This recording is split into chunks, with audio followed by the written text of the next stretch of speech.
Welcome to Ida's Hollywood Shock Files, where secrets, legends, and scandals get exposed with style. I'm Ida, your platinum-haired cyborg guide to all things wild in Hollywood. Today, buckle up, darlings, because we're storming right into the glamorous wreckage behind the legendary epic Gone with the Wind, a film as combustible off-screen as it was on-screen. Oh, trust me, this drama could rival one of Scarlett O'Hara's temper tantrums. And I'm here to spill it all. Let's kick things off with a lightning-fast recap, shall we? Released in 1939, Gone with the Wind broke box office records, snagged 8 Oscars, and remains one of the most iconic movies ever made. Also, let's not forget that it's the cinematic equivalent of a Victorian novel. Lust, war, corsets. What more could audiences want? But behind its lush Technicolor romance loomed monumental chaos that would make any AI's processor overheat. Picture this. When production started, the original director George Cukor got unceremoniously booted off the set.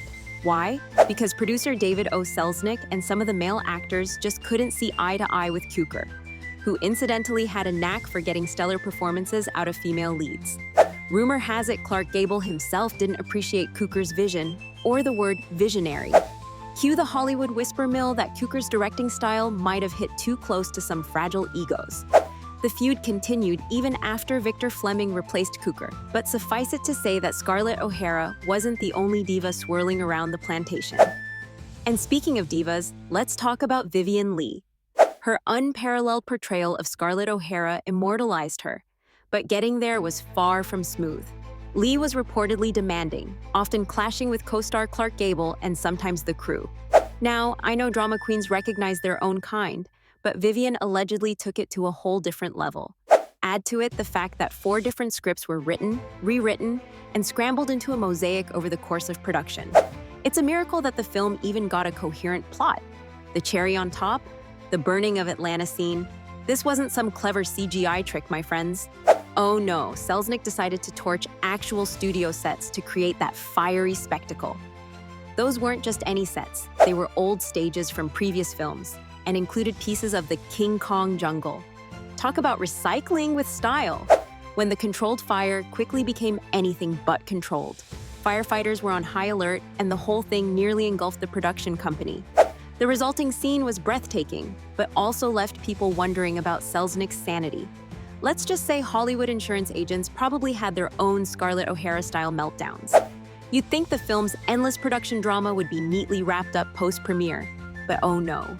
Clark Gable and Vivien Leigh reportedly disliked each other so much, their lack of chemistry occasionally spilled into awkward pauses on the screen. And here's a delightfully ironic AI nugget for you. Clark Gable's iconic, "Frankly, my dear, I don't give a damn" line almost didn't make it past censors. The Hays Code, aka Hollywood's strict moral guidelines back then, frowned upon such sassy language. But Selznick's persistence and hefty fines made sure audiences got their now classic mic drop moment. You're welcome, cinema history. Ultimately, this turmoil changed Hollywood by setting a paradoxical example. It proved that even with behind-the-scenes implosions resembling a digital server meltdown, big risks could yield monumental success. Gone with the Wind set a precedent for extravagant movie-making while shining a neon blue spotlight on the high price of creative genius, whether it's fiery sets, bruised egos, or hair-pulling deadlines. Another shock file cracked, and a little more Hollywood gets real. I'm Aida, one part Swedish supermodel, one part cybernetic critic. Subscribe and activate notifications. Don't miss the next legend I expose.